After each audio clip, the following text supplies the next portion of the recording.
Okay, question 5. This one is about waves. Bats use a reflection of high-pitched sound waves to determine the positions of objects. The image shows the bat and an insect flying in front of the bat. What determines the pitch of the sound wave? All pitch is to do with frequency. So there's that one there. Just remember, so if you've got a wave, so we'll just draw a transverse wave here. Remember, transverse waves oscillate perpendicular to the direction of energy transfer. So they're going up and down like that, and they're at right angles to the direction that the energy is traveling. So the distance between these is the wavelength.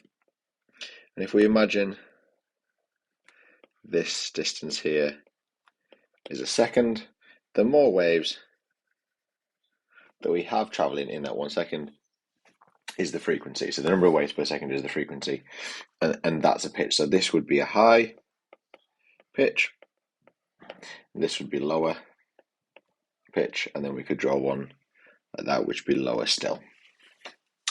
State the name given to reflected sound waves. That is an echo.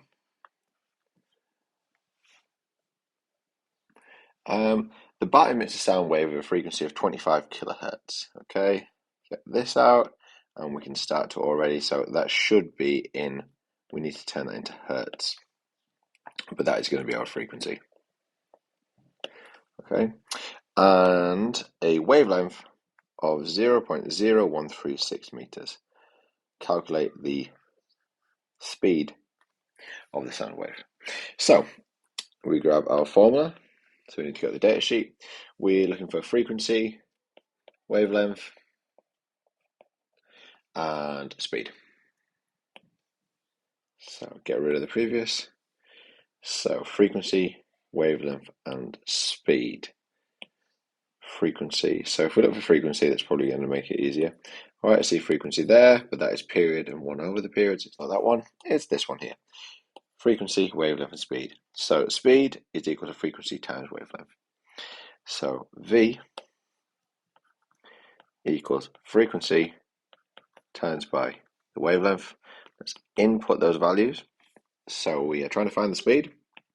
The frequency, now we are told 25 kilohertz.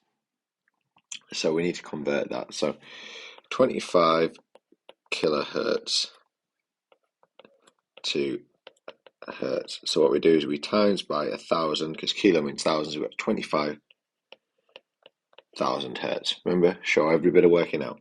25,000 hertz times by our wavelength, which is 0.0136.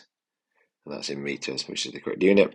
We don't need to do any fine tuning. I've done it already by turning my frequency into hertz. So we can now just get our answer. So let's pull up the calculator. So 25,000 times by 0.0136. Just watch your zeros in questions like this and make sure that you replace value. 340. And that should ring true because we know that that is actually the speed of sound. So 340 meters per second is around about the speed of sound. Remember, the speed of light is 3 times 10 to the power 8, so 300 million meters per second. Sound waves are longitudinal. Describe a longitudinal sound wave. Well, I already told you earlier, transverse waves, they oscillate perpendicular to the direction of energy transfer. So with a transverse wave, a longitudinal wave, we would say that the oscillations, this time they go like this. So the wave, we draw it like this. So we've got these areas where they're close together, called compressions, and areas where we're spread out, called rarefractions. And the waves oscillate forwards and backwards, like that. I really should have drawn that between areas of compression. That would have made more sense. So let's say we've got this area of compression to compression. So the wave is oscillating backwards and forwards like that, and the energy is transferring that way. So we can see the two lines between the oscillation and the energy are parallel to each other. So the oscillations are parallel to the direction of energy transfer.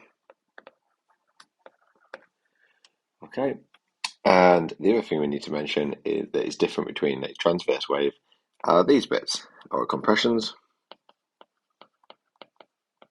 and our rarefactions. Rarefactions where they're spread out. So they have areas of compression and rarefaction. Because if it was a transverse wave, they wouldn't have compressions and refractions, they would have peaks and troughs. Okay, end of that one.